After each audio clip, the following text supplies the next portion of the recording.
Previously on Taxi Jabula. It is almost 4 months since we had our last event, and I'm really excited to announce that on August 14th and on August 28th we're going to have 2 social distancing Bachata class right here in the heart of St. John's in Bannerman Park.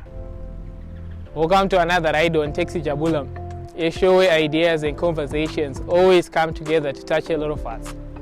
Much love to everyone for the continued support. A special shout out to the City of St. John's and Arsenal.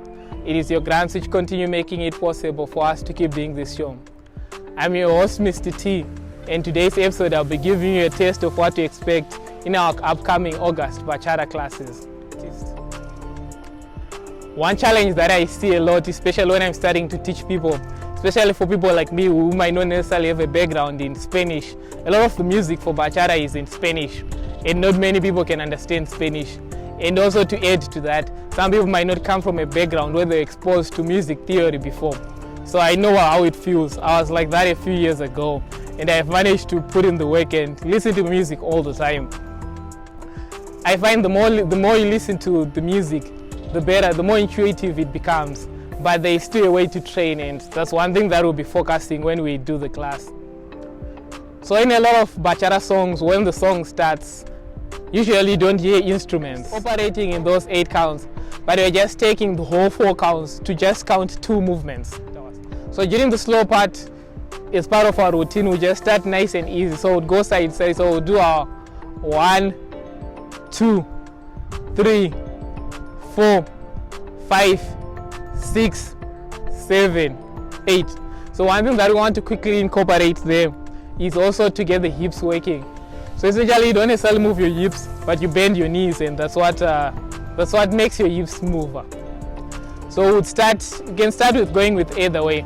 But essentially what we are doing is we move one side to do our 1, the other is will come to do like a flick the other way.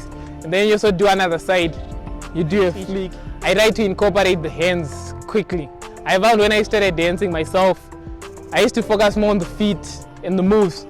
But if I had incorporated the arms a lot earlier, it just adds flavor, it just adds personality to your dance. So with this slow part, we're going to start incorporating our arms. So people call this a contra body movement. So essentially you're trying to get the opposite arm and the opposite leg to move together at the same time. So if I move my left leg, I'll be moving my right arm at the same time. And then the key with styling always, you don't want to be like in mid-air, you want to be touching yourself. So it would look like this. So 1, 2, 3, 4, 5, 6, 7, 8. So that's just our starting point, and the music would come after that.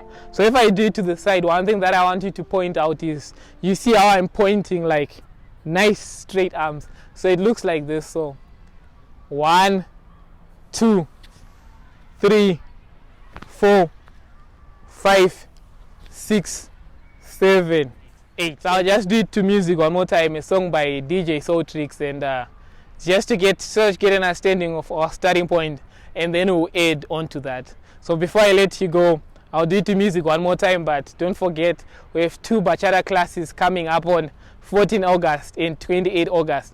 And the beauty of it, they are free thanks to the grant that we got from the City of St. John's and Arsenal. So see you there.